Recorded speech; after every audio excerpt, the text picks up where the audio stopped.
Eto na mga kapatid, China nanginig sa takot sa Typhoon missile system ng Amerika na idineploy sa Pilipinas. Paulit-ulit itong nananawagan sa US na tanggalin na ang naturang missile system sa bansa. Dahil dito ang tanong, kukunin na nga ba ng Amerika ang system na ito? At ano nga ba ang kayang gawin ito? Bakit gano'n na lang kung magreklamo ang China? At Subic Naval Base bubuksang muli dahil sa lumalaking puwersa ng Philippine Navy.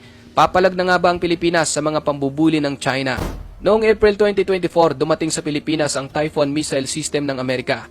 Dinala ito ng US sa bansa upang gamitin sa isang pagsasanay militar na tinatawag na Salaknib Joint Military Exercise.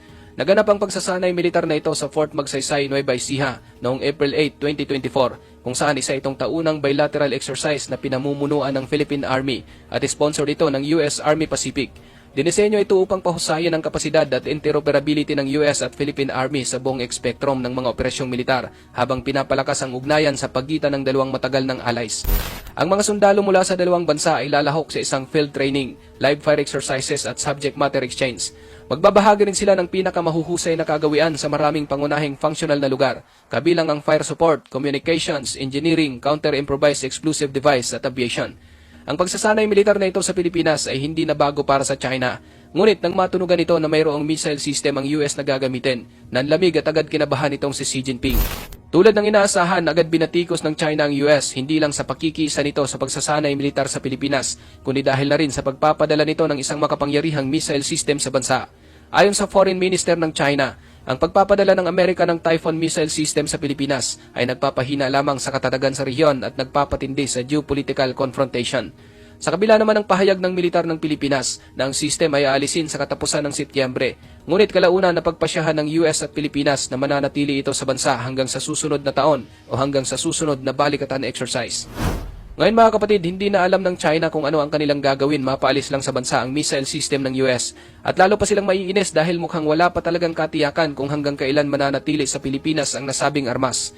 Katunayan sa ulat ng Reuters noong September 20, sinabi rito na ang Estados Unidos ay walang agarang plano na bawiin ang isang mid-range missile system na nakadeploy sa Pilipinas sa kabila ng mga kahilingan ng China.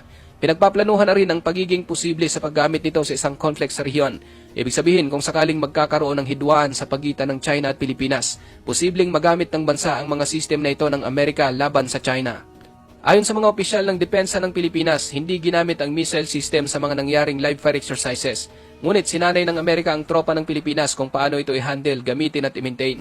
Madalas ibinibida ng China ang lakas ng kanilang militar. Makikita rin kung gaano talaga kaunlad ang kanilang mga armas. Ngunit bakit tila nanginginig ang mga ito sa Typhoon missile system na dinala ng Amerika sa Pilipinas? Ano ba talaga ang kaya nitong gawin?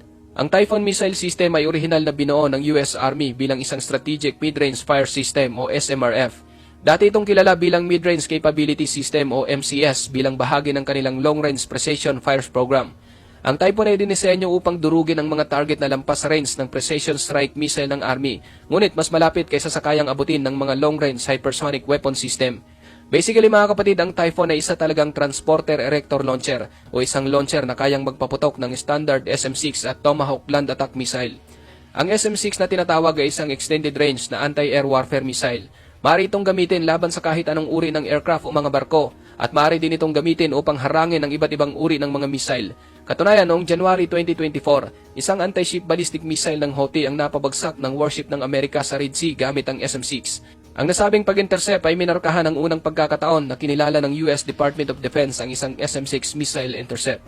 Ang tinatawag namang Tomahawk Land Attack Missile o BGM-109 Tomahawk Land Attack Missile ay isang long-range, all-weather, jet-powered subsonic cruise missile na pangunahing ginagamit ng mga barkong pandigma at mga submarine ng US Navy at Royal Navy sa mga land attack operation. Ang modular na disenyo ng missile na ito ang nagbibigay daan dito upang maging compatible sa iba't ibang uri ng mga warhead, kabilang ang high explosive, submunition at bunker busters. Maaring gumamit ang Tomahawk ng iba't ibang guidance system kabilang ang GPS, inertial navigation at terrain contour matching na siyang nagiging dahilan ng pagkakaroon nito ng pinpoint precision. Mula nang mabuo ang orihinal na disenyo ng Tomahawk, nagkaroon ito ng dose-dosenang mga variant at upgraded version. Halimbawa, depende sa kanyang variant, maaari itong ilunsad mula sa himpapawid, mula sa dagat at sa lupa na may parehong conventional at nuclear armament.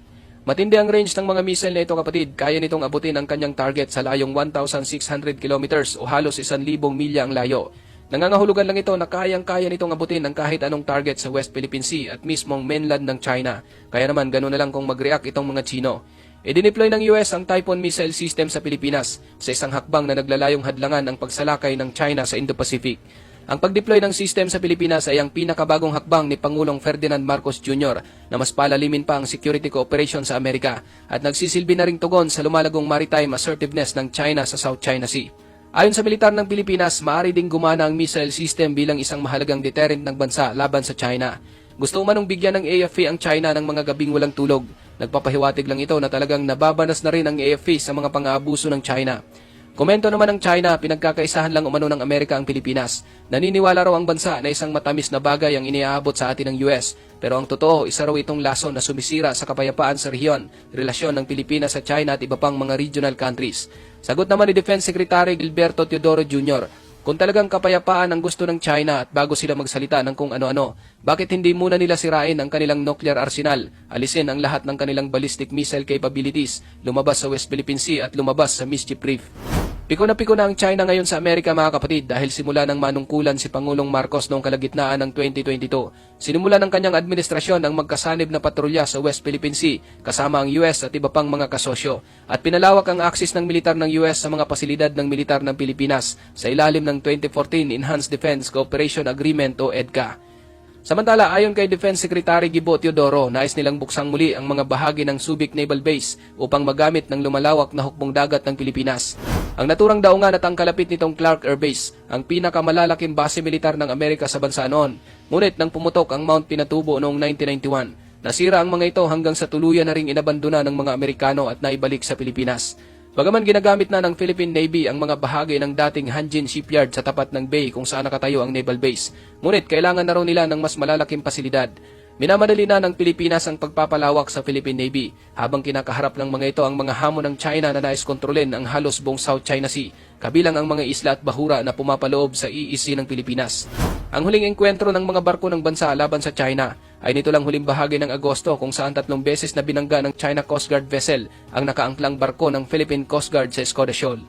Ngayon mga kapatid, ayon sa Defense Secretary ng bansa, sinimula na nila ang mga proseso sa pagkuha ng mga bahagi ng lumang base militar.